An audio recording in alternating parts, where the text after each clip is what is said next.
Bonsoir à tous, je vous propose de débuter ce conseil municipal du vendredi 29 septembre 2023, un peu le conseil municipal de la rentrée, même si j'ai bien compris qu'en vous proposant un conseil municipal en début août, ça a forcément perturbé un peu nos travaux. Donc on a quelques délibérations à l'ordre du jour, une quinzaine. Je vous propose donc de débuter par la feuille de présence, par l'appel, et ensuite on débutera l'examen des délibérations. Donc Julien Fichot présent, Laurence Gutiérrez, Gilles Pénoche, Vanessa Moller, Philippe Pourteau, Virginie Darieux-Merlot, Hervé Labadie, Marina Boinet, Stéphane Maton a donné procuration à Marie Darieux-Merlot, Philippe Jorigui-Berry.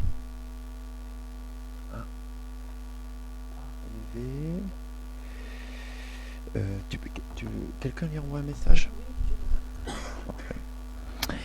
Sandrine Dreyfus, Laurent Pétriac, Jean-Joseph Salmon, Bruno Milan a donné procuration à Jean-Joseph Salmon, Françoise Argous a donné procuration à Marion Lissayou, Serge Bochir a donné procuration à Philippe Pourteau, Marie-Christine Mirabel, Nathalie Sabatier, Philippe Sabaté, Hélène Ducoral a donné procuration à Nathalie Sabatier, Nicolas Dardy a donné procuration à Hervé Labadie, Marie Darieux-Merlot, Marion Lissayou, Isabelle Aspetia, Florence Roura a donné procuration à Isabelle Aspetia, Mathieu Vigne a donné procuration à Pénélope Lanterne, Mike Bresson, Pénélope Lanterne, Didier Sorce.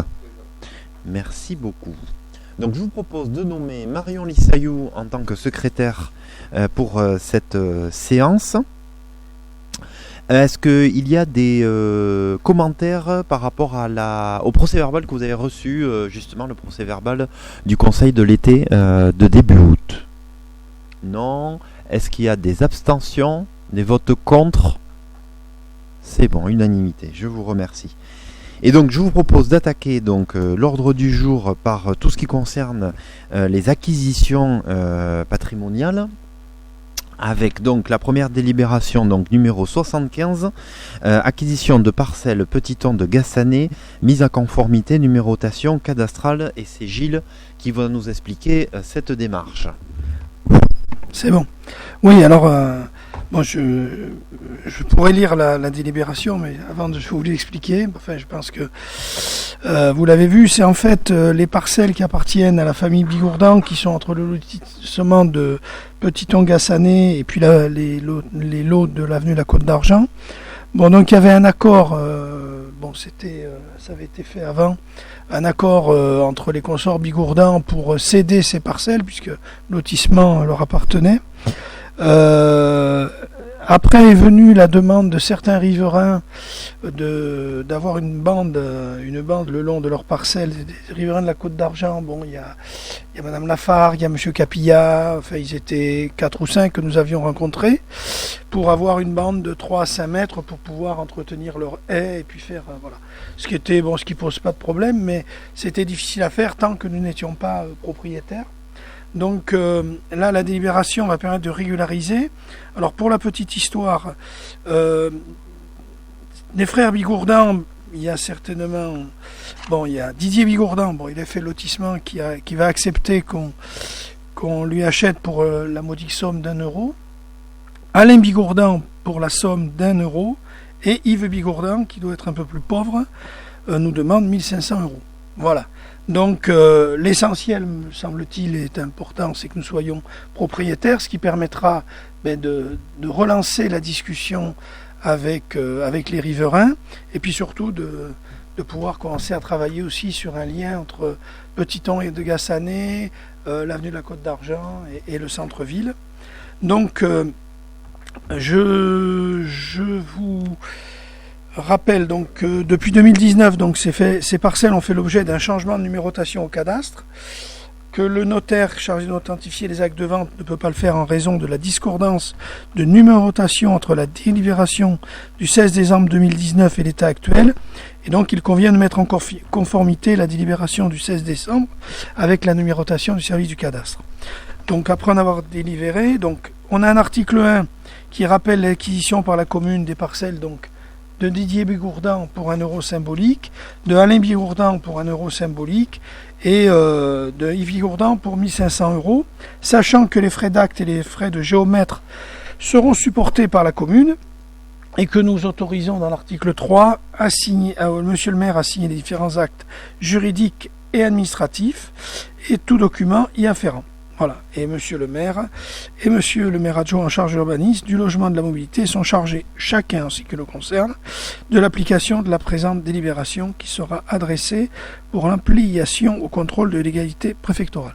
Bon, c'est une bonne chose parce que ça va nous permettre de reprendre nos discussions avec les riverains, parce que c'est vrai que toutes ces régularisations ont pris un peu de temps. Merci Gilles. Voilà, vous aviez en annexe le plan, Ouais. pour ceux qui ne situent pas. Bon, je pense que tout le monde situe. Ouais, c'est la lisière entre justement Petiton et l'avenue de la Côte d'Argent, si ma mémoire est bonne, Gilles. Oui, l'avenue à Côte d'Argent. C'était. Est-ce qu'il y a des questions ou des commentaires sur cette délibération? Donc je vous propose de passer au vote. Qui est contre? Qui s'abstient? Unanimité sur cette première délibération. Je vous remercie. On va faire de même pour Alma avec les parcelles à section AS 22 et 38. Toujours Gilles. Voilà, donc sur le lotissement Alma qui est dont les voiries, les espaces verts et espaces publics avaient été repris dans le domaine communal il y a bien longtemps. Il restait 2 parcelles qui étaient en attente. En fait, il y avait donc le bassin de rétention qui est en bas là, qui donne sur le ruisseau qui rejoint le stade et puis après le bassin de rétention de Barère, qui est entretenu par la collectivité, mais donc nous n'étions pas propriétaires. Et puis il y avait un petit bout là sur l'ancien kiné qui était à régulariser. Donc ça a été fait. Considérant que lors de l'aménagement du lotissement Alma par la SARL Lérial, alors c'était donc 98 a priori, un bassin de rétention a été aménagé sur la parcelle actuellement numérotée, donc section AS22. Ce bassin de rétention permet de recueillir les eaux pluviales qui se déversent notamment sur les lotissements Alma et le Petit Alma. Le Petit Alma, c'est le bâtiment qui avait été fait par HSA et qui ont été vendus, je pense, non? Non.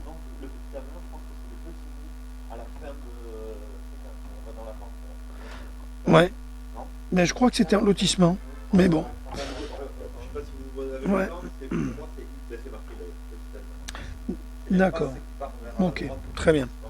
Parce que bon, je pense que ça se jette là aussi. Mais bon, d'accord. Voilà. Donc, considérant que la parcelle AS22 est restée depuis 1998 la propriété de la SARL Lérial, qui était donc, pour ceux qui s'en souviennent, M. Isidore, le promoteur, ainsi que la parcelle cadastrée section AS38, qui constitue aujourd'hui un accotement de l'avenue de Barère.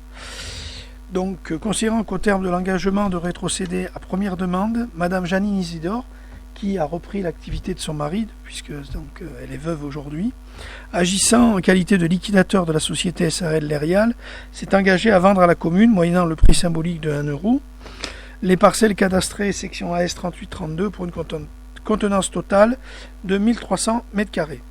Donc, considérant qu'il convient aujourd'hui de procéder à cette acquisition, après en avoir délibéré, le conseil municipal décide l'acquisition des parcelles AS 38 et 22 pour une contenance totale de 1300 m² de la SARL Lérial, moyennant le prix symbolique d'1 euro, et d'autoriser Monsieur le maire à signer les différents actes juridiques et administratifs et tout document y afférent, l'article final étant le même que celui de la délibération précédente, dont je vous fais grâce.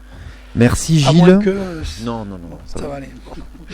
Voilà. Est-ce qu'il y a des questions sur cette acquisition? Oui, Mike. Alors, c'est pas une question sur cette acquisition proprement dite, mais c'est une question sur l'avenue de Barère.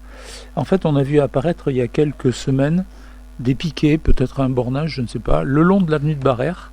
Vous êtes, je pense, le 30e à me parler. Voilà, nous, on n'a pas eu la réponse. Alors, c'est le CPIE qui fait, vous savez, des fois, ils mettent des zones où il ne faut pas faucher. C'est le CPIE. C'était pour pas faucher à cet endroit-là. Ok, donc on saura répondre à la question. Il n'y a pas de questions. Il n'y a pas de questions. Merci, parce que moi... Arrivée de Monsieur Jory Guibéry.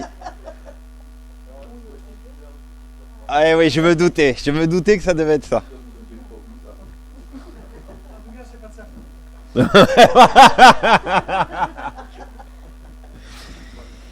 Juste, je précise que l'AS numéro 38, elle est importante dans le cadre du schéma pluvial, puisqu'il y a une problématique là devant la salle de sport, pour vous situer, au niveau de l'eau, et du coup, elle est importante aussi pour ces raisons-là. Je vous propose de passer au vote. Qui est contre, qui s'abstient? Je vous remercie.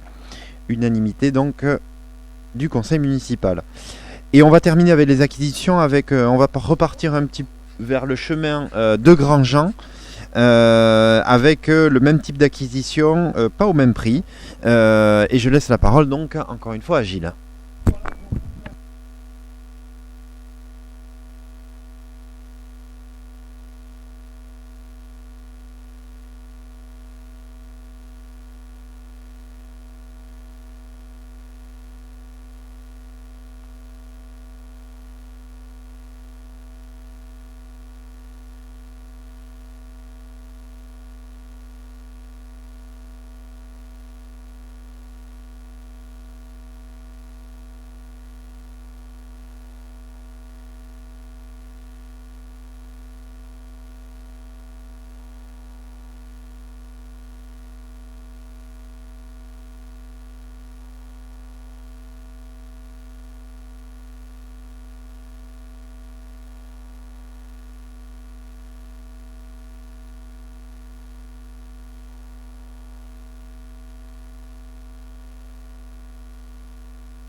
Oui, si vous passez sur l'avenue, vous allez vite comprendre le sujet. Voilà. Pour ceux qui n'ont pas été depuis un petit moment à cet endroit-là, vous allez vite voir la réalité de cette bande. Est-ce qu'il y a des questions sur cette bande? Donc, pour ceux qui ne voient pas où c'est, je remettais le plan. Donc c'est... voilà. Oui, ou en face de Madame Sabatier, par exemple. En face aussi de chez Madame Sabatier, par exemple. Voilà. Est-ce qu'il y a des questions? Non. Donc je vous propose de voter. Qui est contre? Qui s'abstient? Je vous remercie pour cette 77e délibération de l'année. Donc on va passer ensuite par une petite séquence de 3 délibérations qui vont un peu reconfigurer les compositions des commissions. Donc la 78e délibération, donc c'est définition du nombre et du rang des adjoints suite à une démission. Donc c'est Virginie Darieux-Merlou, je vais lui passer la parole. Même si tout le monde a à peu près compris le pourquoi du petit pas de recul que fait Virginie pendant ces mois à venir. Donc la démission de Virginie Darieux-Merlou de son poste de 5e adjointe en charge de la vie sociale, de la solidarité, qui a été donc acceptée par Madame la Préfète en date du courrier du 25 septembre, Monsieur le Directeur. 25 septembre, c'était lundi. Considérant que Madame Virginie Darieux-Merlou souhaite rester conseillère municipale, considérant qu'en raison de la démission de Virginie Darieux-Merlou de son poste de 5e adjointe, il convient de délibérer pour arrêter à nouveau le nombre d'adjoints du conseil municipal et de déterminer le rang du nouvel adjoint à élire afin de remplacer Madame Virginie Darieux-Merlou. En fait, rien ne change, hein, pour être très clair, il y aura toujours le même nombre d'adjoints, c'est-à-dire 8 adjoints, même si je précise donc qu'il y a toujours 2 conseillers délégués. On ne change rien en fait sur le nombre, c'est uniquement le remplacement de Virginie. Donc je vous propose donc de délibérer en ce sens, et avant la délibération, donc je propose à Virginie de nous partager quelques mots.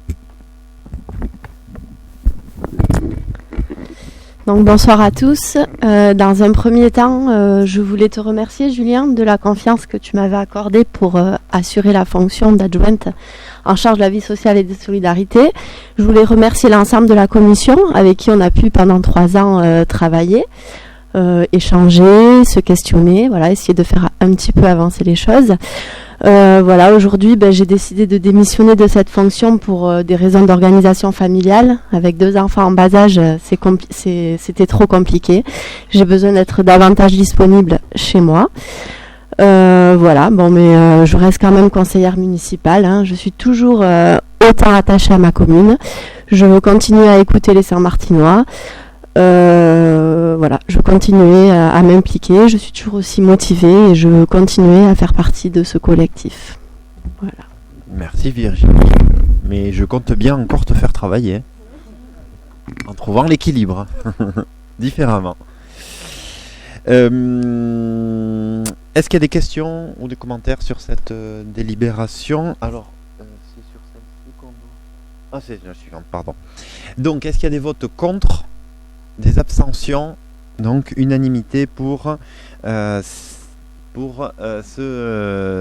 cette délibération donc du nouvel adjoint donc qui sera au 7e rang des adjoints. En fait, je précise pourquoi il y a des petits changements. 5-7, c'est la parité en fait, hein. Il faut toujours l'alternance homme-femme.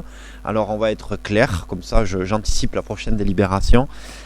Du coup, Marina Boinet passe double sur sa droite, du coup Hervé Lavadi, Sandrine Dreyfus double sur sa gauche, je crois de tête Stéphane Maton, et du coup et vient s'intercaler donc, et c'est le petit nouveau dans l'équipe des adjoints et des conseillers délégués, Philippe Sabaté, donc, et du coup, au travers de la 79e délibération, donc élection d'un nouvel adjoint, je vais aller vite parce que c'est plus sympathique de vous l'expliquer. Donc, on procède donc à l'élection du 7e adjoint. On considère donc la candidature de Sandrine Dreyfus, actuelle conseillère déléguée à la démocratie participative, et donc du coup le conseil municipal procède à l'élection. Alors du coup, c'est ce que j'ai évoqué, hein, parce qu'après on va passer aux commissions. C'est du coup Philippe Sabaté qui va passer conseiller délégué. Alors du coup, il y a un petit changement dans les attributions des adjoints. C'est Laurence Gutiérrez qui va prendre la commission de Virginie Darieux-Merlou autour de l'action sociale et du CCAS. Et Philippe Sabaté va reprendre la commission de Laurence sur la vie économique, l'artisanat et le commerce. Et vous ne voyez pas de délibération sur Philippe Sabaté puisque ça sera une délégation et une signature du maire. Voilà, pardon.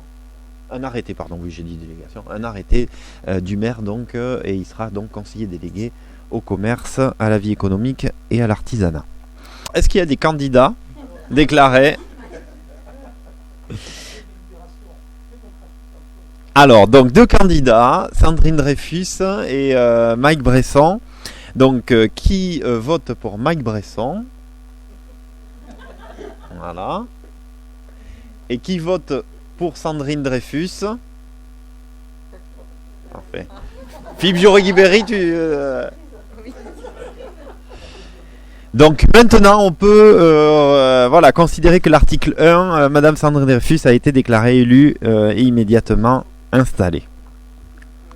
Je m'excuse encore et je vous remercie pour... Ah pardon, excusez-moi. On a oublié un point essentiel, c'est qu'on va nommer donc Pénélope Lanterne et Nathalie Sabatier assesseuses pour ce vote. Vous avez bien vérifié le nombre de votants.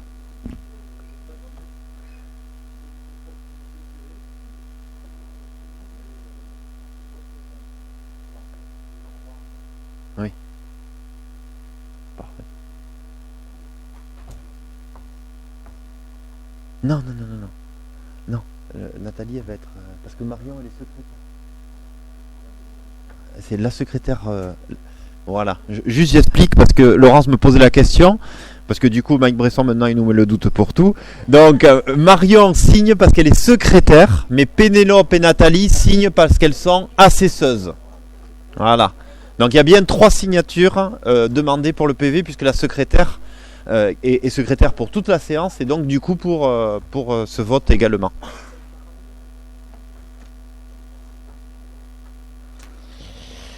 Merci beaucoup. Et donc du coup, j'avais proposé donc à l'ensemble du conseil municipal une modification donc de la composition des commissions municipales. Vous doutez pour quelle raison, pour un peu la conséquence de ce qu'on vient de vivre. Alors, vous me confirmez, pour vous, pas de changement. Voilà, il n'y a pas beaucoup de changements en fait. Vous allez le voir. Et vous allez comprendre la cohérence, même s'il y a 2-3 petites modifications. Donc, Laurence Gutiérrez va laisser sa place à Philippe Sabaté. Jusque-là, tout va bien. Philippe Sabaté va laisser sa place. Alors, pardon, je parlais de la commission vie économique, commerce et artisanat, évidemment.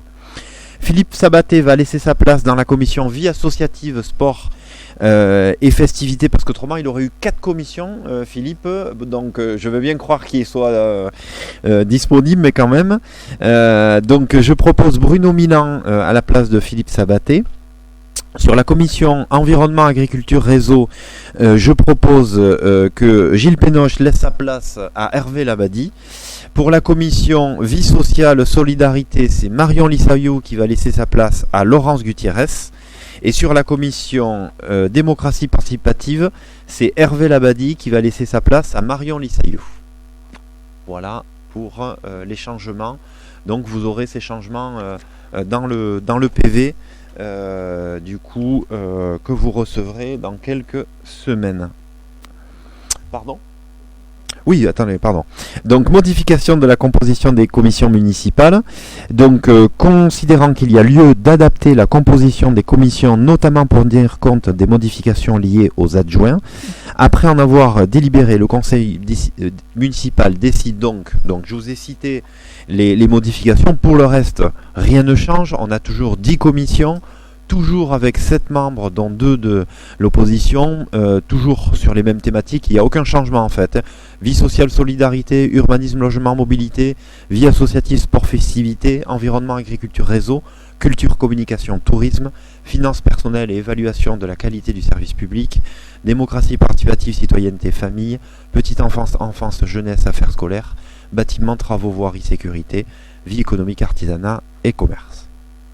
Et je vous propose donc l'article 2 de procéder à la modification de la composition de chaque commission en procédant à main levée à la désignation des membres qui en sortent ou qui rentrent. Bon, ça on a vu les changements. Est-ce qu'il y a des commentaires sur cette délibération? Sinon, je vous propose de passer au vote. Qui est contre? Qui s'abstient? Je vous remercie donc pour cette séquence consacrée au fonctionnement des assemblées. On va passer donc sur un sujet communautaire qui ne va pas vous surprendre également. C'est la demande du fonds de concours à la communauté des communes du Seignance pour la réalisation d'un centre technique communal et intercommunal. Depuis plusieurs mois maintenant, il y a un travail commun qui est réalisé entre la commune et la l'intercommunalité pour ce nouveau centre technique qui a débuté, vous l'avez vu, le terrassement a bien avancé, voire même s'approche d'une fin de l'eau. C'est un chantier donc qui est donc sur un budget de 2 312 611 hors taxes et du coup évidemment alors considérant l'attribution de la dotation d'équipements ruraux donc qu'on vient de connaître qui sera de 20%. Donc attention, les 20% c'est uniquement pour la partie estimatis VRD et espace vert, hein, ce n'est pas l'idée, c'est d'avoir les 20% sur la totalité évidemment du chantier. Et donc du coup je vous propose de solliciter officiellement auprès de la communauté des communes du Seignance le versement d'un fonds de concours communautaire, de demander le versement donc sur l'année 2024, l'année prochaine, et d'autoriser donc monsieur le maire ou son représentant à signer tout document et démarche nécessaire à l'application de la présente délibération. Assez classiquement, la communauté des communes, une fois par mandat pour chaque commune, pour les 8 communes du Seignance, propose d'accompagner les communes sur un projet majeur, structurant d'un bâtiment et d'un lieu public. Et en plus l'actualité est récente et avec les 6 élus du conseil communautaire, on a voté mercredi en conseil communautaire par exemple la même chose pour la commune de Biodos qui en 2023 va livrer un nouvel équipement important au bourg, une nouvelle halle du coup qui est en plein travaux. L'idée c'est d'une livraison en janvier 2024. Voire même qu'elle sera terminée un petit peu avant, c'est plus l'inauguration qui sera en janvier, et donc du coup c'est toujours un montant qui est approximatif puisqu'il y a quand même un petit calcul aux alentours de 150 000 euros, et donc nous on a décidé de le demander sur le centre technique. Ça nous paraissait avoir du sens par rapport à cet équipement, et puis l'idée c'est aussi de jouer les financements en fonction des cofinancements qu'on peut obtenir des uns et des autres. Et là, en l'occurrence, sur un CTM, on va pas non plus avoir 36 000 opportunités de cofinancement. Donc, l'idée est de solliciter la communauté commune pour ce projet. Est-ce qu'il y a des questions ou des commentaires? Oui, monsieur Bresson. Alors, j'ai lu attentivement la délibération, celle-là, et les décisions que nous avons en fin de conseil. Et il y a des disparités dans les chiffres. Alors, je ne sais pas si c'est une faute de frappe, une erreur ou autre chose, j'en sais rien. Mais en tout cas, dans les décisions, on parle d'un coût qui est passé de 1,1 million à 2 millions hors taxe, alors que là, on nous annonce 2,3 millions hors taxe pour l'ensemble de l'opération. Dans les décisions, il s'agit bien du coût des travaux, mais on indique que le montant des études est de 139 000 euros dans les décisions et de 148 000 dans la délibération. Alors je comprends pas. En fait, sur la décision, c'était uniquement le coût APD, c'était avant le marché. Réel. Ça, voilà, là vous avez le coût marché.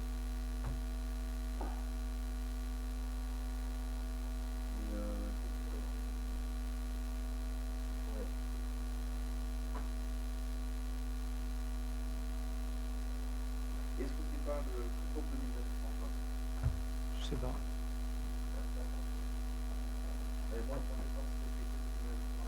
Sur la décision, le bon montant c'est bien 2300. Oui, ça, oui, c'est les travaux, c'est le résultat de l'appel d'offres. là. Oui. Ouais. Mais c'est la décision. Il faut voir sur la décision parce que tu as dû te référer à. On va regarder. Moi je pense que c'est que la partie 2023. Oui. Oui, mais. Parce que en fait, pour être clair, par exemple sur la DETR, tout le chantier est divisé en deux parce que le sous-préfet nous a demandé de faire vraiment pour avoir un montant plus important à 20%. C'est un accord qu'on a eu avec la sous-préfecture. Et du coup, je pense que derrière, tout a été divisé par deux. Et comme 1,1 million par rapport à 2,3 millions, on n'est pas loin, je pense que c'est peut-être ça, la piste. On se renseigne et on vous passe l'info lundi par mail. Non, mais apparemment, moi ce que j'ai compris, c'est que le 1,1 million, c'est le coût estimé initial du projet, qui a eu des modifications, puisqu'on y a adjoint un certain nombre d'équipements. Ouais. Ça passe à 2,3 millions. D'accord. Et ça, c'est le montant APD. Et on dit il y a 139 000 euros d'études. Donc ce que vous dites, c'est que cette décision a été prise au moment de l'APD. Par contre, la délibération qui arrive maintenant 2 mois après, elle tient compte du Oui, parce résultat de l'appel d'offres. qu'évidemment, c'est vu la décision 2022, donc c'est du 21 juillet 2022, évidemment, et donc du coup, oui, bon, ça m'étonne un peu les 1,1 million, mais...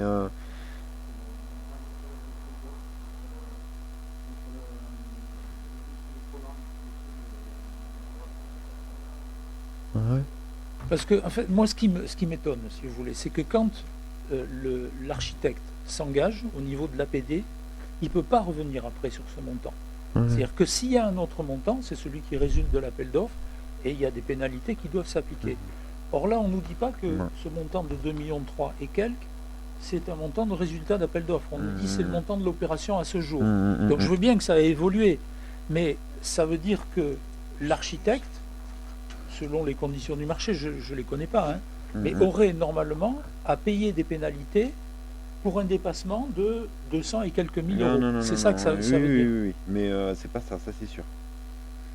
En fait, c'est pas des pénalités, c'est-à-dire c'est une correction éventuelle si c'est Bruno qui a échangé. C'est des pénalités. Ouais, si, c'est des pénalités. Un avenant à être passé pour adapter le forfait de rémunération en fonction. Bon, je sais pas. Il faut qu'on demande. On va se demander. Pour préciser donc, bon, effectivement, c'est la décision qui a à voir. Après, bon, dans tous les cas, pour cette délibération, ça ne change rien du principe de la délibération. La délibération, c'est pour aller chercher le fonds de concours à la communauté. Bon, ça, il n'y a pas de... Je veux dire, aujourd'hui, on ne délibère pas sur les sujets qu'on est en train d'évoquer, c'est-à-dire les sujets financiers et de maîtrise d'œuvre. Est-ce qu'il y a des questions pour ce fonds de concours qu'on demandera? Donc, c'est la dernière fois du mandat qu'on le demande, et la seule fois. Je vous propose de passer au vote. Qui est contre? Qui s'abstient? Unanimité. Je vous remercie. Et maintenant, je vais passer la parole à Hervé Labadie pour une décision modificative, donc la première de l'année. Ça va, en septembre, pour le budget 2023. Une décision modificative importante qui intervient aussi dans une période où forcément les budgets des communes sont drôlement chahutés. On était encore avec le trésorier public il y a quelques heures, les deux conseillers maintenant, on va les appeler comme ça, pour travailler un petit peu ce sujet. Et donc du coup, forcément, ça nous demande des adaptations. Avant de laisser la parole à Hervé, rappeler quand même qu'on est sur une année où on a 69% d'augmentation de nos coûts d'énergie, qu'on a l'augmentation du point d'indice de la fonction publique, et Dieu sait si je m'en félicite, qui est entièrement supporté par la collectivité, ce qui représente 200 000 euros de charges annuelles supplémentaires pour la collectivité, qu'on a une baisse de la dotation de solidarité rurale qui est de plus de 100 000 euros, qu'on a, alors vous savez que mon dada c'est la suppression de la taxe d'habitation, donc je repeste contre ça, et je repeste encore plus puisque cet après-midi, ce que je prévoyais est maintenant concret. Il faut savoir que la suppression de la taxe d'habitation à Saint-Martin-de-Seignances s'est fait donc avec un manque à gagner pour la commune au final, puisque les compensations avec les jeux de base sont négatives, et du coup c'est 36 000 euros en moins pour la commune. Maintenant le trésorier nous a donné le chiffre. Alors vous allez me dire 36 000 euros par rapport au montant total des recettes fiscales et compensations, c'est des petits chiffres puisqu'on frôle le million d'euros, mais voilà, c'est petit bout par petit bout. 200 000 plus plus de 100 000 euros sur la DGF plus 36 000, voilà, c'est que des montants qui s'additionnent, et on est sur une année où au final, Hervé le confirmera, on a quasiment plus de 700 000 euros d'augmentation de nos coûts de fonctionnement sur des choses pas du tout liées à des décisions politiques. Hervé, donc pour cette fameuse DM. Bien, pour revenir à l'ADM, comme vous le savez, aucune opération financière, recette ou dépense, ne peut être engagée si elle n'a pas été prévue au budget annuel d'une collectivité. Nous avons adopté par délibération 2023-30 en date du 6 avril 2023 le budget primitif de notre commune. Des opérations d'ajustement non prévues sur ce budget doivent faire l'objet d'une régularisation sur cette année 2023 tant pour la section investissement que pour le fonctionnement. En ce qui concerne la section investissement, le réajustement prévoit une diminution de 1 15 000 € en recettes et en dépenses du budget primitif avec pour principale régularisation. En augmentation des recettes, des subventions provenant de la DRAC et du département pour le projet de la médiathèque de 138 808, des compléments de FCTVA de 18 000, une subvention du fonds d'équipement des communes pour l'achat de 2 véhicules de 15 000 et une subvention DETR pour le futur CTMI, Centre Technique Municipal, de 30 000. En diminution des recettes, et c'est plus embêtant, l'annulation subvention parking barrière pour cause de report du projet de 680 000 et le report de cession terrain à Sler qui est reporté à l'année prochaine pour des problèmes d'écriture de 396 000. Nous avons également des augmentations de dépenses à prendre en charge, l'éclairage public du giratoire Claverie de 130 000, des travaux supplémentaires voirie de 2200, des travaux supplémentaires d'éclairage public de 16 000, une étude réseau chaleur et photovoltaïque de 8 000 et des travaux de Grandjean de 116 000. En diminution des dépenses, on a une baisse du coût du travaux du giratoire de 90 000, report aménagement paysager tennis à l'année prochaine 65 000, études et travaux parking barrière repoussés pour tout l'ensemble du projet barrière de 960 000, report aménagement bâtiment en général sur la commune 100 000, des travaux qui ne paraissaient pas indispensables et urgents, et report d'acquisition divers mobiliers pour la même raison de 24 000. En ce qui concerne la section fonctionnement, le réajustement prévoit une augmentation de 221 070 € en recettes et en dépenses du budget primitif, avec pour principale régularisation, en augmentation des recettes, la participation supplémentaire CAF de 165 000, taxes et dotations diverses qui n'étaient pas prévues de 194 149, en diminution des recettes, c'est-à-dire vous avez bien compris qu'on avait provisionné plus que ce qu'on a finalement reçu, la fameuse dotation solidarité rurale de 142 525, c'est-à-dire 50%, et l'état de compensation TH global de 131 546. En augmentation des dépenses, on a une location de chapiteaux de 8 506, entretien commune 53 650, subventions diverses versées après budget de 28 700 et les intérêts d'emprunt qui, comme vous le savez, augmentent 27 200. En évolution des dépenses, une bonne nouvelle, les flux de migration du logiciel Abelium dont nous sommes propriétaires ont diminué de 16 500. Il convient d'ajouter des écritures de régularisation comptable et de transfert entre les sections fonctionnement et investissement, comme la neutralisation des amortissements pour 60 000 €, la subvention FEDER pour la médiathèque de 50 000 € qui donc était en investissement et que l'on passe en fonctionnement, et le virement de 110 000 € de la section fonctionnement à la section investissement. Ces écritures n'ont pas d'incidence sur le résultat global du budget. En conséquence, nous vous proposons d'approuver ces modifications au budget primitif de 2023 qui prévoit une baisse de la section investissement de 1 15 000 € et une augmentation de la section fonctionnement de 221 070 et de charger M. le maire de l'application de la présente délibération qui sera adressée pour ampliation au contrôle de la légalité préfectorale. Merci Hervé. Est-ce qu'il y a des questions sur cette délibération? Oui, Isabelle. Alors, c'est bon, c'est allumé? Bon, comme j'ai déjà posé la question hier soir par rapport à la DSR, je suis étonnée qu'on ait 148 000, c'est ça le montant, hein? Oui, la moitié, 50%. La moitié. Comment est-ce qu'on a du coup une réponse entre hier et aujourd'hui? Je ne pense pas. Tu le fais, je te voulais, vas-y. Moi, je suis étonné, et pas que étonné, c'est-à-dire énervé surtout, parce que c'est pas très compréhensible. Donc, il faut vous dire qu'on a saisi différentes instances. Bon, évidemment, on s'est renseigné un petit peu avec la DACL. On est en contact avec l'association des maires des Landes, qui, par l'intermédiaire de l'association des maires de France, a aussi vu cette problématique de la DSR dans quelques endroits. Bon, c'est une histoire de règlement qui ôte certaines communes de ce champ de la DSR. En 2024, on a quelques craintes parce que tout porte à croire que potentiellement on va reperdre les autres 50%. Et en même temps, on essaie d'argumenter, on écrit, on plaide notre dossier, mais c'est pas simple parce qu'à un moment donné, il y a des choix de l'État. Mais en tout cas, ce qui est sûr, c'est que c'est un vrai coup dur. Oui. Pour la DSR. Alors là, c'est pas tout à fait sur ces enjeux-là. C'est pas sur ces enjeux-là. C'est pas tout à fait sur ces enjeux-là. J'avais pas le raccrochement, c'est ça par rapport aux oui, raccordements. oui. Alors, j'avais pas la réponse hier, donc je me suis inquiété. Et en fait, la législation a changé. C'est ça, les conditions ont changé là.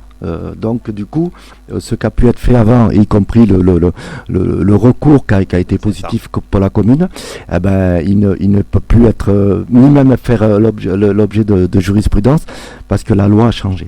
Voilà. Donc il faut qu'on reparte sur une autre procédure complètement différente. Donc on va croiser les doigts. Oui, Mike. Sur le parking Barère, j'ai cru comprendre qu'il y avait une subvention de 650 000 euros qui est donc supprimée en raison du report, supprimée en recette en raison du report des travaux, lesquels, j'ai pas bien compris le chiffre, mais j'ai cru comprendre 950 000, c'est ça? Oui, sûrement. Oui. Ok. C'est ça. Ma question est, est-ce que les 650 000 euros, c'est un prévisionnel de recettes? Oui. D'accord. Donc, le fait de décaler n'a pas d'incidence? Non, c'est l'agence de l'eau. C'est la participation forfaitaire de l'agence de l'eau. Bon, alors évidemment, l'agence de l'eau, elle peut changer sa politique. A priori, sur ces enjeux d'imperméabilisation, c'est pour ça aussi qu'on a facilement décalé ce projet. On l'a décalé pour plein de raisons, mais pour des raisons financières, vous l'avez compris, parce que il y a quand même une réalité de...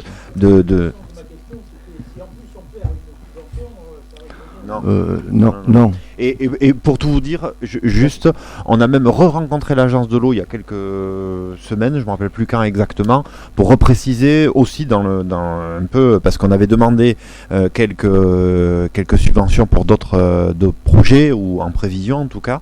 Et c'est assez rassurant sur la politique.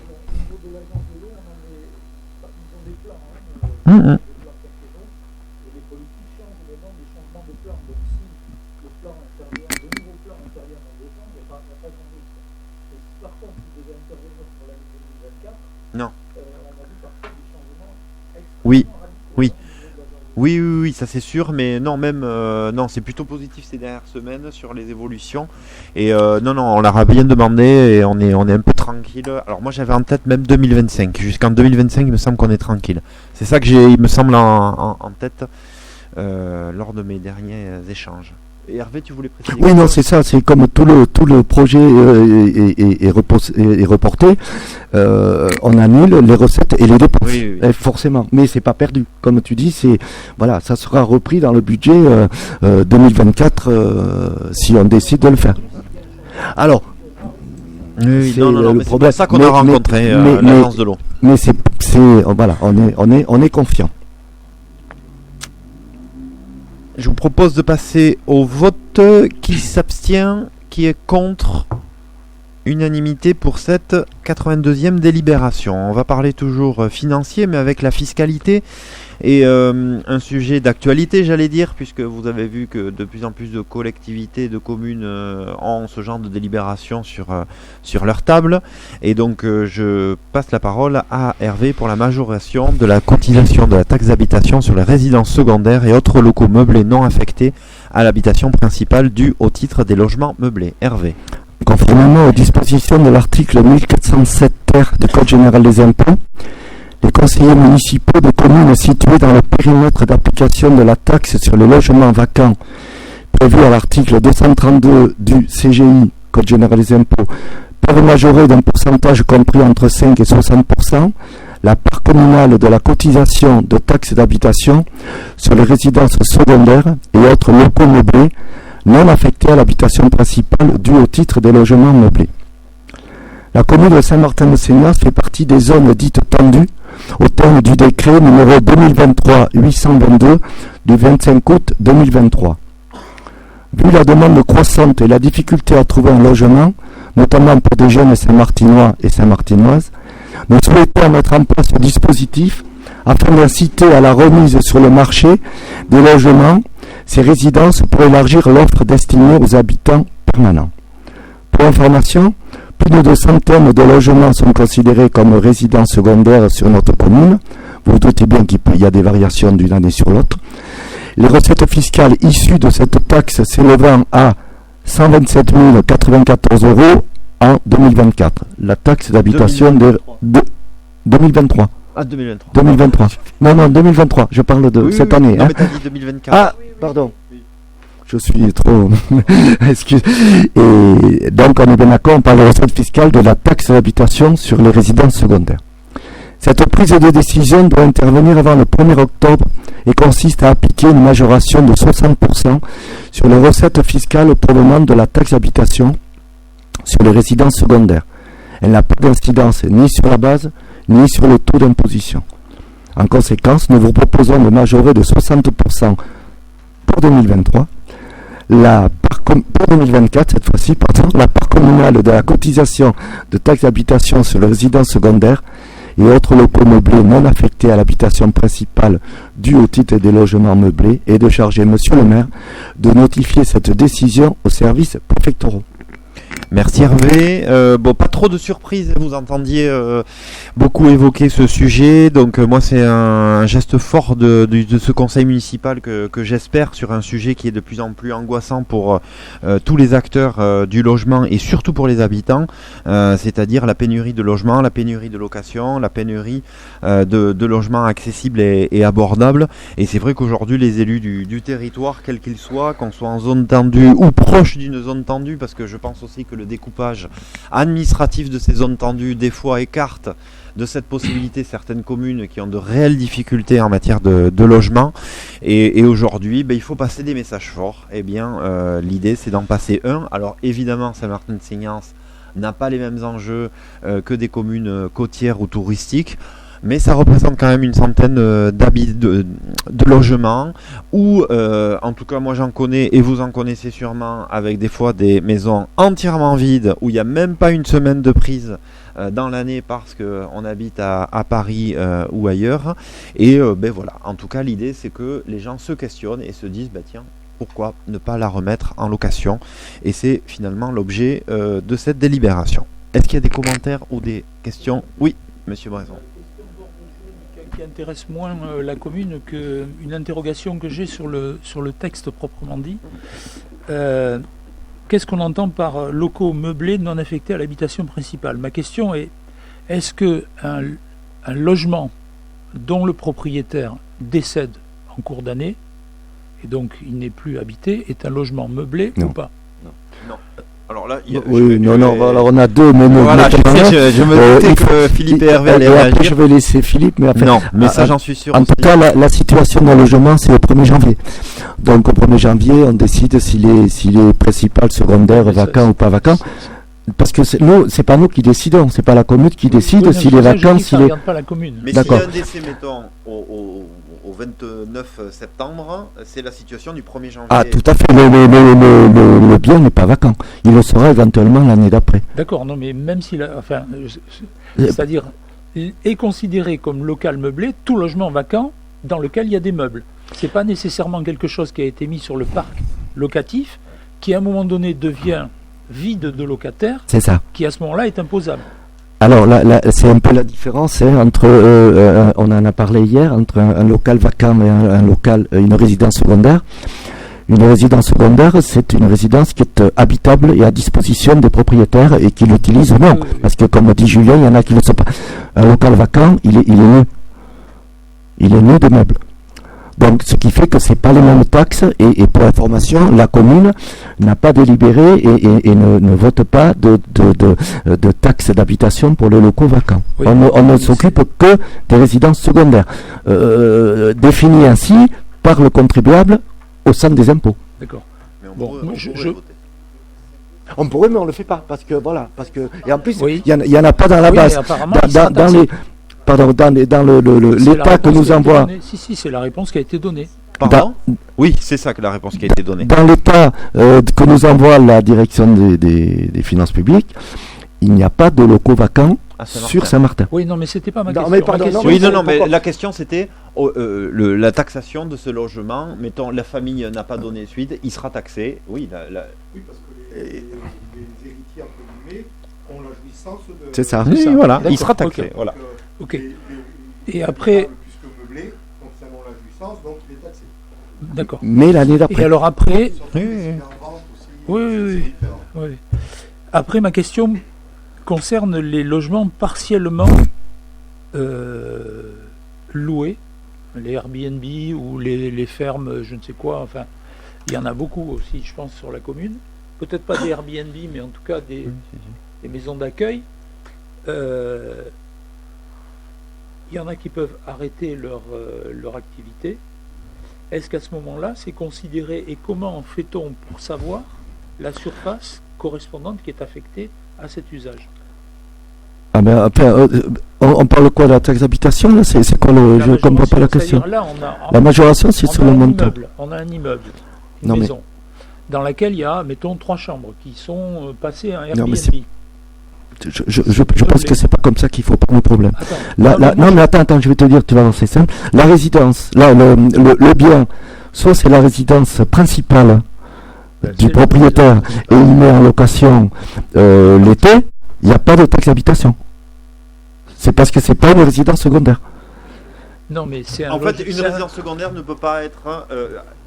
Elle peut pas être locative, habitée, meublée, ne peut pas être habitée par le. Tu comprends? Après, si c'est une location saisonnière d'une résidence secondaire et le propriétaire habite il y a des ailleurs, gens qui louent c'est une taxe. partie de leur habitation. Oui, mais c'est résidence principale. C'est résidence principale. C'est pas Alors- résidence secondaire.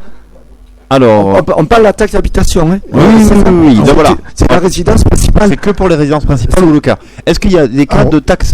Tout dépend s'il y a eu une division fiscale.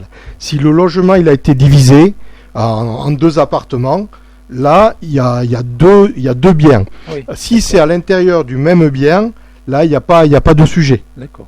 Voilà. Si c'est divisé, effectivement, là on se retrouve sur 2 biens et là c'est différent. Ok. Oui, mais c'est différencié au niveau des impôts, donc il n'y a pas de problème, quoi. Ok.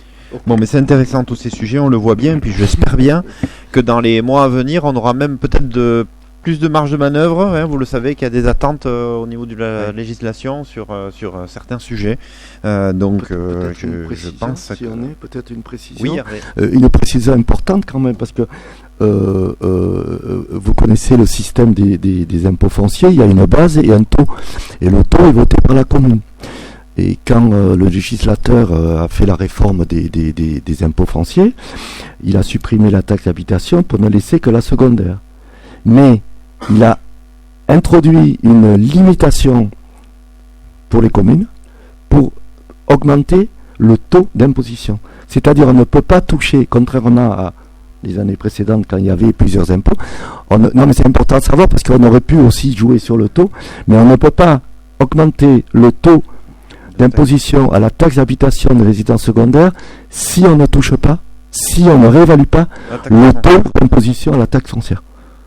Voilà, ça c'est une nouveauté. aussi. C'est bloqué. Ah, C'est- il ça, fait c'est un important. complément. Non, c'est un complément, mais pas sur les propos d'Hervé actuellement. C'est sur, on l'avait évoqué brièvement, la taxe sur les logements vacants, donc il n'est pas d'actualité ici, mais il faut savoir que c'est pas la première année.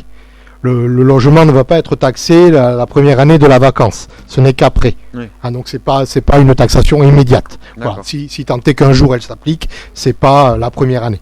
D'accord. Voilà.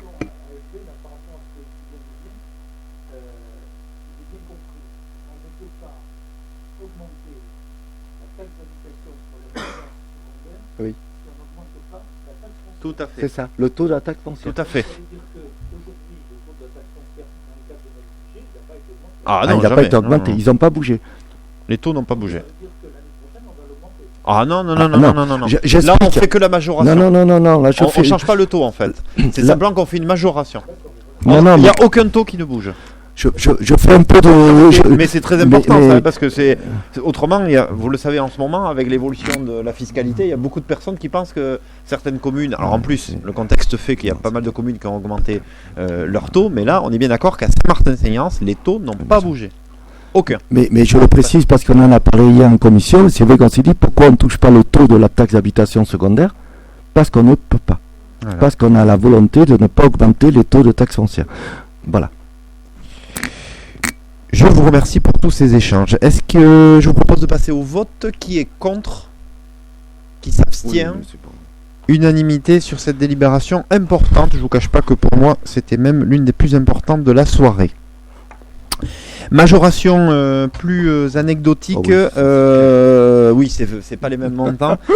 Pour l'occupation provisoire du domaine public par les chantiers de travaux sur des ouvrages des réseaux de transport et de distribution d'électricité et de gaz. Hervé. Bien. Alors le décret numéro 2015-334 du 25 mars 2015 fixe le régime des redevances dues aux communes et aux départements pour l'occupation provisoire de leur domaine public par les chantiers de travaux sur des ouvrages des réseaux de transport et de distribution d'électricité et de gaz et aux canalisations particulières d'énergie électrique et de gaz. Le décret numéro 2023-797 du 18 août 2023 vient en application des dispositions de la loi dite 3DS et permet de doubler le plafond de cette redevance sous certaines limites. Par délibération numéro 2019-48 à date du 1er juillet 2019, le conseil municipal de notre commune a instauré la redevance pour l'occupation provisoire de leur domaine public par les chantiers cités au-dessus. En conséquence, nous vous proposons de doubler cette redevance telle que fixée par la délibération précitée et de charger Monsieur le maire d'informer les services préfectoraux et les opérateurs responsables de chantiers de travaux sur les ouvrages de réseaux de transport et distribution d'électricité et de gaz. Merci Hervé. Est-ce qu'il y a des questions ou des commentaires sur cette délibération? Non, je vous propose de passer au vote. Qui est contre? Qui s'abstient? Unanimité donc pour cette augmentation de cette redevance d'occupation du domaine public.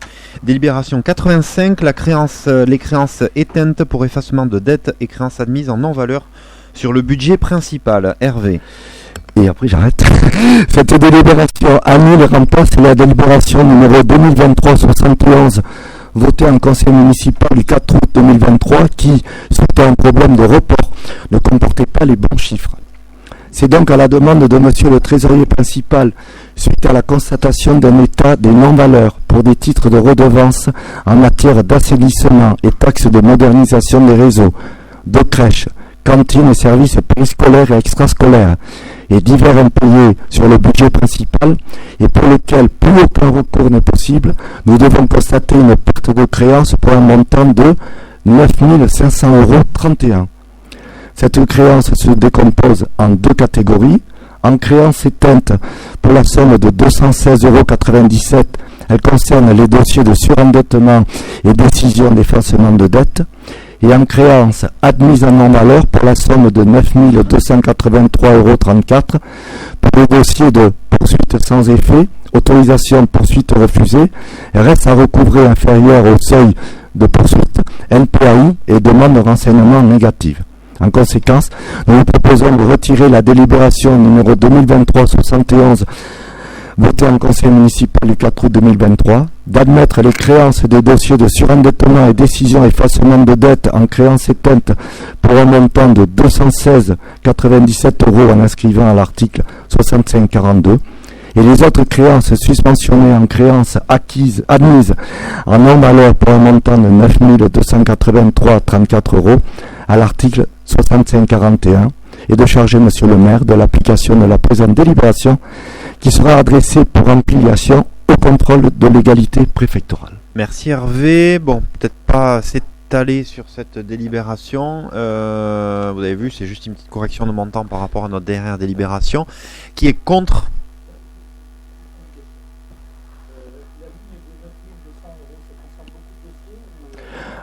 J'ai pas le montant de dossier, mais comme on a vu le trésorier, en fait, c'est énorme comme montant. On n'a jamais voté ça. L'explication est simple.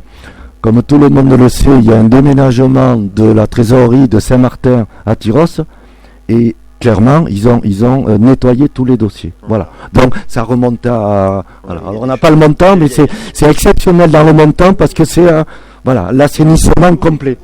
Oui, il y a beaucoup de dossiers qui remontent à des années antérieures. Voilà. Mais c'est vrai que par rapport aux autres années, on en a à chaque fois. C'est énorme. Mais voilà, l'explication, elle est là. Pour autant, je le dis parce qu'il ne faut pas penser, la trésorerie fait un énorme travail sur ces sujets. Je prends ma casquette aussi de président de l'EHPAD où vous savez qu'il y a des sujets évidemment avec la trésorerie. Mais oui, effectivement, il y avait une situation, ils nous avaient prévenu il y a quelques semaines déjà. Est-ce qu'il y a des votes contre? Des abstentions? Je vous remercie. Délibération adoptée à l'unanimité. Pour la délibération 86, je vais prendre la parole parce que ça va aller très vite, puisqu'en fait la délibération, on l'avait déjà vu lors de la CLECT, vous savez, c'était le fait que le panier du séance est maintenant donc à la communauté des communes. C'est simplement la prolongation donc de cela, et donc la convention de mise à disposition d'un agent, d'un local et d'un véhicule auprès du CIAS à la communauté de communes pour le panier alimentaire. Donc tout simplement, cette mission était auparavant au CAS de la commune au 1er janvier 2022 avec une fin d'année 2021 où la trésorerie au dernier moment a eu une injonction de Bercy directement comme quoi on était dans l'illégalité au vu du financement à 8 de cette instance, nous a demandé, nous a obligé à changer au 1er janvier 2022 cette organisation. Alors petit à petit, depuis plusieurs mois, tout cela s'ajuste. Il y a même eu maintenant entre-temps un nouveau véhicule qui a été acquis récemment. Et donc on vous propose d'approuver donc les deux conventions, l'une pour l'agent, qui est toujours Béatrice Abarotte du CCAS de Saint-Martin, et l'autre pour le local, la salle Camiade, et le véhicule. Est-ce qu'il y a des questions ou des commentaires sur cette délibération? Oui, monsieur Bresson. Donc on voit dans les conventions qu'il y a une compensation financière, donc oui. J'imagine qu'elle a été discutée, qu'elle est équilibrée, oui. Et qu'elle n'est pas critiquable. Par contre, j'ai une question en ce qui concerne le véhicule. Oui. Puisqu'on voit que le véhicule, il y a une compensation financière pour l'année 2022, mais il n'y en a pas pour 2023. C'est normal, on a donné tout d'un coup. En fait, on leur a donné le reste qu'on avait sur le compte, pour résumer, mais ça, je suis pas sûr que ça apparaisse ici. Serge? Voilà, ça paraît pas là. En fait, c'est parce qu'en fait, à la fin, grosso modo, de notre exercice 2021, pour résumer, je ne me rappelle plus les chiffres, mais 18 000 euros, voilà, 18 000 euros. Et du coup, parce on s'est entendus tous ensemble, entre guillemets, et du coup, ils ont acquis un véhicule avec on le voit d'ailleurs, il est sur le parking de la communauté, avec ces 18 000 euros. Et c'est pour ça, je pense que... Non, peut-être pas. Oui, non, mais alors ça, sur la transparence, je veux bien croire, parce qu'on s'était un peu... c'était un peu compliqué. Mais en tout cas, c'est ce que je retiens dans la réalité de ce qui s'est passé, en fait. Est-ce que tu as plus d'explications, Serge ? Ouais, c'est ça, voilà. Parfait. Est-ce qu'il y a des votes contre? Des abstentions? Unanimité, je vous remercie. La 87e délibération, je vous propose de laisser la parole à Philippe Pourteau pour les coupes de bois. Et malheureusement, l'objectif n'est pas atteint, monsieur Pourteau. Je pense que votre siège va sauter si on n'arrive pas à avoir plus de recettes. Monsieur Fichot. Non, mais j'arrive à monsieur Pourteau. Si l'on considère le programme de gestion 2016-2035 des forêts communales pilotées par l'ONF, donc il convient de l'adapter pour les coupes prévues cette année. Le report d'un an donc de la parcelle 7A, dont Julien me parlait. Donc en fait c'est très simple, cette parcelle a été décalée en exploitation parce qu'elle contenait des chablis qu'il fallait enlever avant de pouvoir procéder au nettoyage de la parcelle et au marquage des bois avant la mise en vente. Donc cette parcelle se retrouve cette année dans le programme des ventes. Et on retrouve également donc la parcelle 7B de 6 hectares 60, donc qui elle était prévue au programme. Donc il vous est demandé ici d'autoriser l'ONF à procéder aux coupes de bois et report 2023 sur les parcelles 7A et 7B du programme d'assiette pour la gestion de la forêt communale. Et d'autoriser Monsieur le maire à signer ce dit programme. Bon, moi, je parlais du financier, évidemment, puisque l'année dernière, on avait eu une vente, je ne sais pas si vous vous rappelez, assez importante, qui avait un peu étonné tout le monde, puisque le cours du bois, aujourd'hui, il est toujours haut, là. Là, il y a une dizaine d'hectares à vendre, et malheureusement, le cours a baissé, mais on peut imaginer quand même des recettes qui seront sur l'année 2024. Mais on peut espérer récupérer peut-être une centaine de milliers d'euros quand même. Ah oui. Ouais. Oh, d'accord. Là, c'est mieux, Philippe. Je me rattrape. Est-ce qu'il y a des questions Oui, Laurent, au micro, vas-y. Au micro Je ne sais pas. C'est le forêt de peuplier dans les barthes de l'Adour, en bas de Punetette, à côté de l'étang de Nassiette.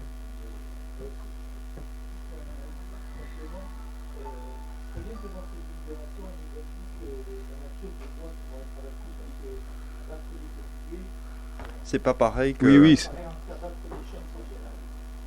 Oui, et surtout, à la limite, nous, c'est une chose, mais le grand public qui peut lire les délibérations, effectivement. Oui, c'est vrai que c'est une forêt de production de peupliers. Voilà. Donc, Oui, c'est vrai. Ce serait bien de préciser, monsieur le directeur, sur la délib. Est-ce qu'il y a des votes contre, des abstentions? Unanimité, je vous remercie. Une fois de plus, j'allais dire, parce que c'est vrai que sur ces subventions au niveau de la médiathèque, il y a beaucoup de délibérations. C'est normal parce qu'on travaille avec différents cofinanceurs. Et au fur et à mesure de l'avancée des subventions, des fois la DRAC nous dit, non, finalement, on peut prendre ça, on peut prendre ça. Et la bonne nouvelle, c'est qu'ils prennent de plus en plus de choses. Et je laisse la parole à Marina Boinet.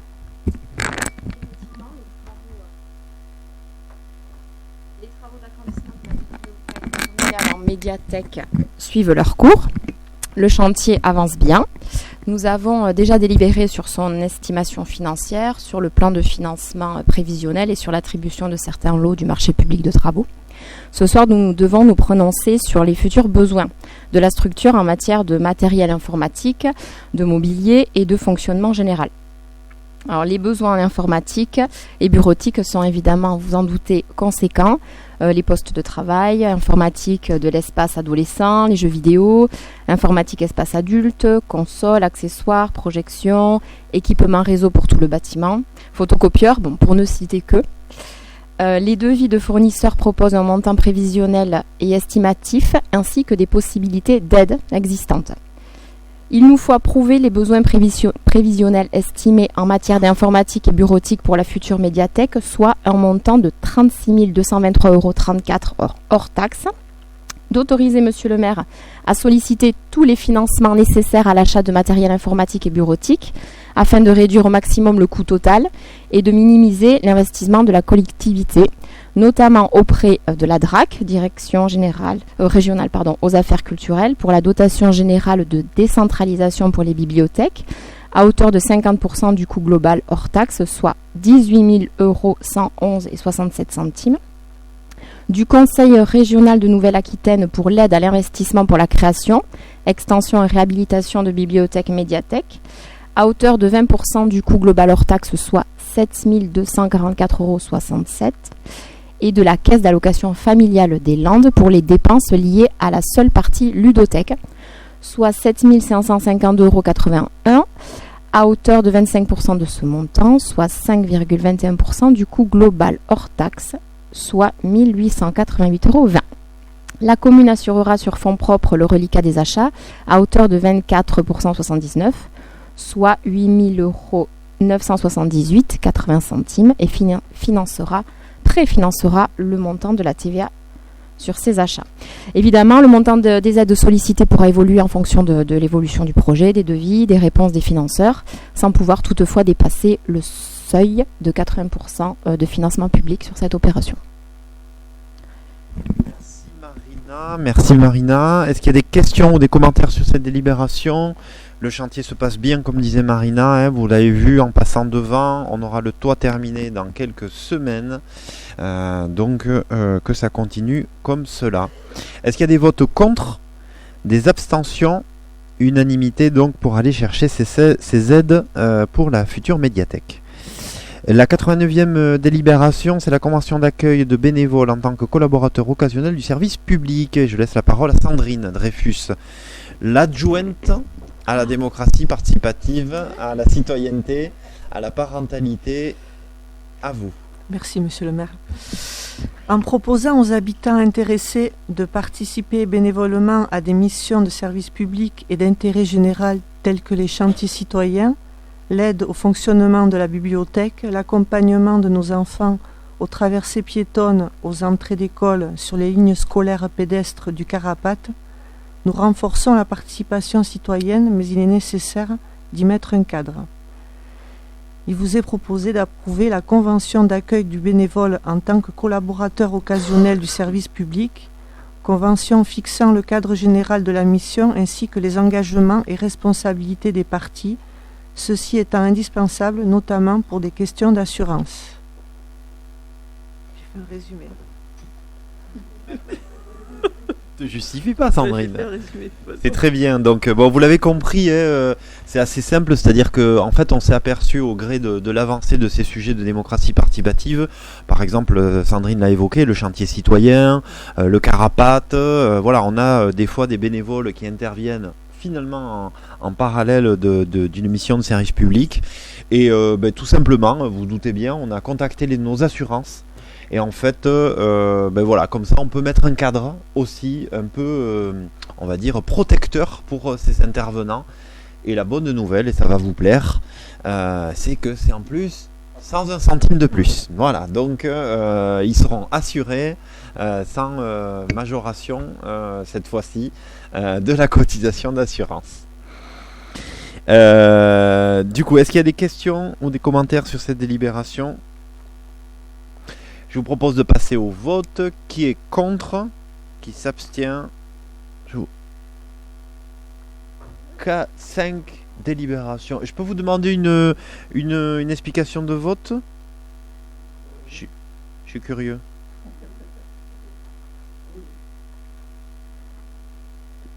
Je l'attends.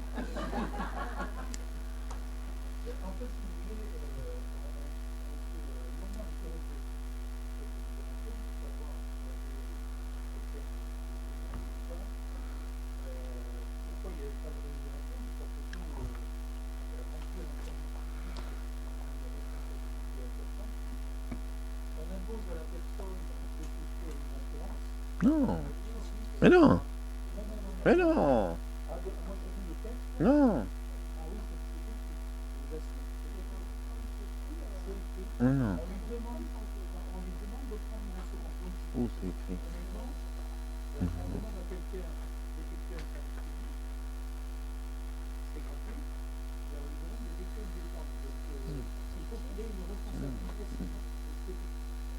Oui. Non. Non, là il y a mes gardes. Bon, déjà, attention, donc du coup, l'assurance, c'est pas du tout ça, c'est simplement la responsabilité civile, comme dans n'importe quelle situation où un tiers peut nous prêter. Voilà, ça c'est comme pour n'importe quelle situation au quotidien, on ne demande pas de souscrire une assurance pour ça. Hein. C'est la RC qu'on a avec la MRH. Non, c'est la responsabilité civile, vous pouvez l'avoir par le biais de l'assurance habitation, vous pouvez l'avoir par le biais d'une assurance automobile, vous pouvez l'avoir par le biais. Vous voyez, c'est juste. Non. Bon, non. Non.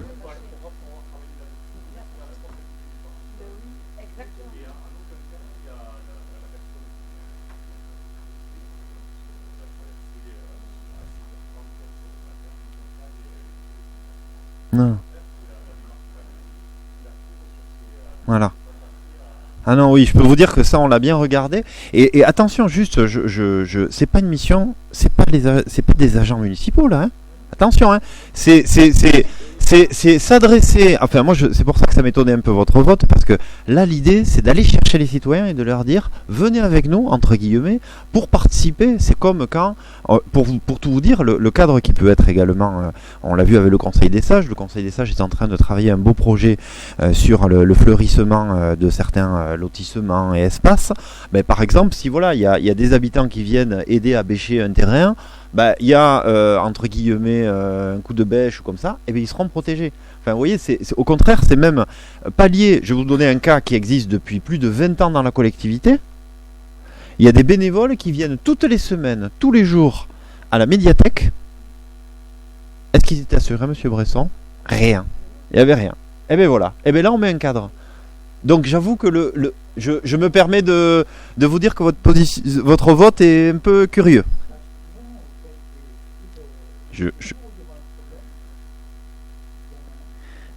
Eh bien, monsieur Bresson, mais non, mais alors, monsieur Bresson, vous êtes rigolo parce que pendant 6 ans, le bénévole de la médiathèque, il n'était pas couvert? Non, là, vous vous trompez. Non, il y a erreur. Non, il y a erreur.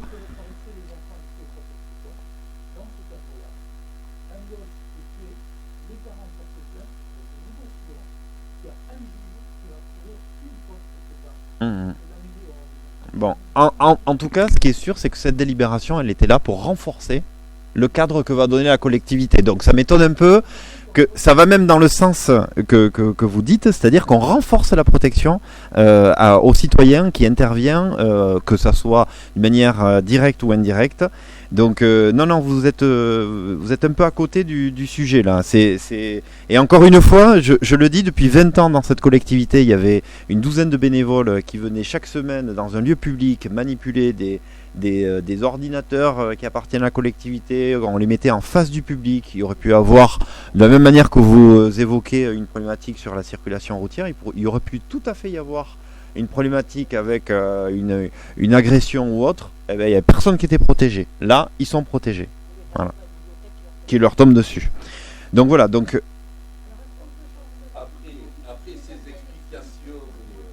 Ah, ben moi je suis d'accord. Mais oui, non, mais parce que voilà, je préfère expliquer quand même le. Bon, alors on revote. Qui est contre? Qui s'abstient? Je me doutais. Le Bresson est têtu. Un petit peu, monsieur Bresson. Vous avez beaucoup de qualités, mais vous êtes un peu têtu quand même. Mais moi aussi je suis têtu, hein, donc je le dis facilement.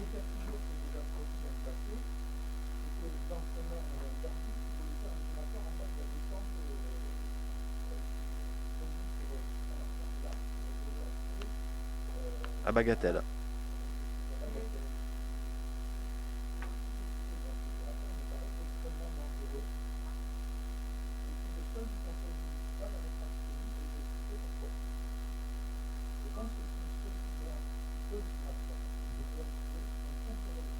Oui, bon, il s'est pas réalisé. Non, mais là, vous me parlez d'exemples qui sont quand même bien éloignés d'un chantier citoyen, de bénévoles à la bibliothèque.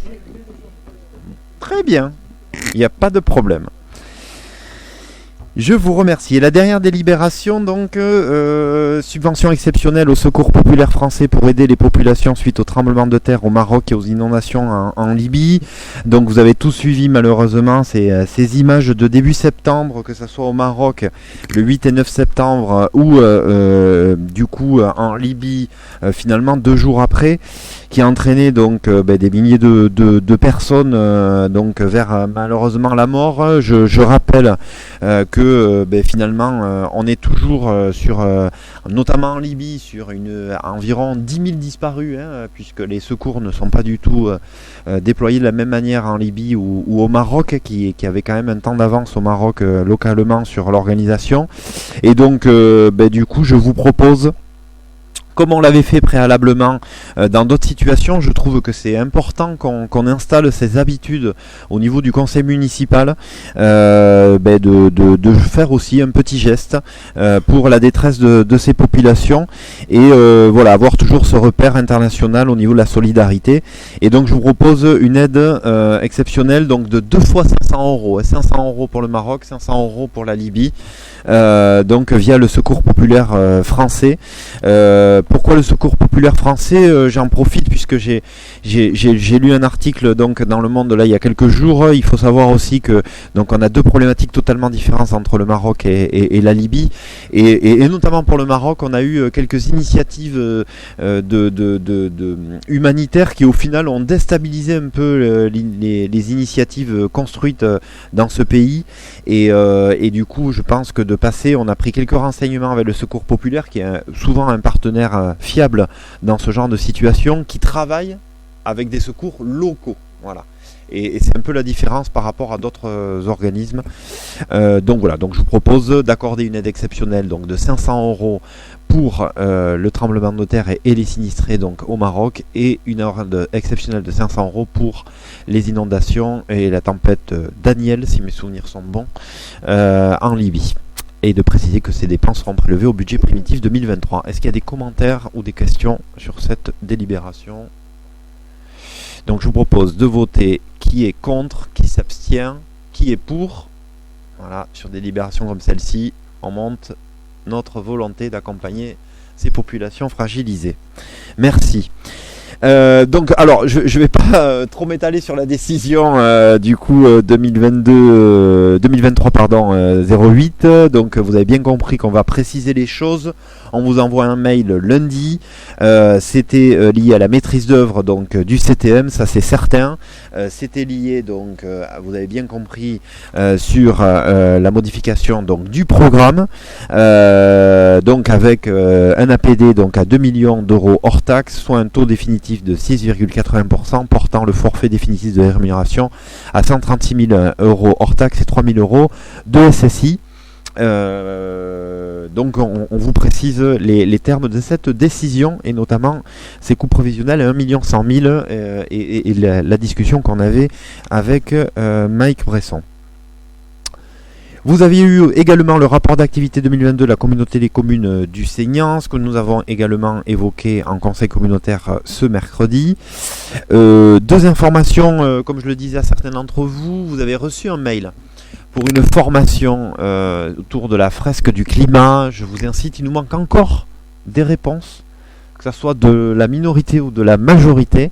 Donc je vous demande de répondre tous, et je vous incite vraiment à participer, parce que bon, je rappelle aussi que c'est une dépense pour la commune, hein, c'est une dépense importante quand même, parce que c'est une des intervenants formés à cette fresque, et du coup des intervenants évidemment professionnels. Ça se déroulera non pas en mairie mais à la salle Émile Cros. Alors je suis bien conscient de la durée importante, c'est pour ça que j'ai fait le choix d'avoir une seule formation au lieu de 2 dans l'année, parce que voilà, là il me semblait intéressant qu'on collabore tous ensemble sur cette fresque du climat.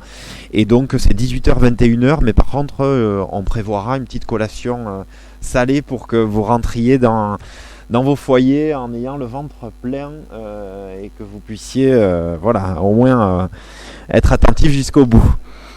Vous rappelez donc que tout à l'heure, dans quelques minutes, il va y avoir donc l'ouverture de la saison culturelle. Je remercie Marina Boinet et sa commission avec un beau moment. Enfin, moi je suis enthousiaste parce qu'on a quand même donc une compagnie parisienne qui descend là sur un spectacle qui paraît intéressant et étonnant. Donc on se retrouve dans 30 minutes à la chapelle. Et juste, je voulais vous partager une émotion du jour, du coup, qui suit une émotion que j'ai eue durant cet été. C'est que on a un partenaire important et précieux sur la commune qui est les ZAT Château-Rouge, et figurez-vous que les ZAT Château-Rouge, en quelques semaines, il y a eu des passages de témoins, et je voulais simplement partager avec vous le fait que ça me touchait beaucoup ces passages de témoins parce que c'était deux personnes qui, je trouve, ont œuvré avec beaucoup d'engagement sur cette structure. C'est le président Jean-Marc Latour qui a passé le témoin à Denis Pamard, donc un Saint-Martinois qui passe le relais à un autre Saint-Martinois. Mais c'est vrai que Jean-Marc Latour a impulsé beaucoup de bonnes vibrations autour de cette association, avec toujours la constance dans le nombre d'idées à la minute qu'on lui connaît.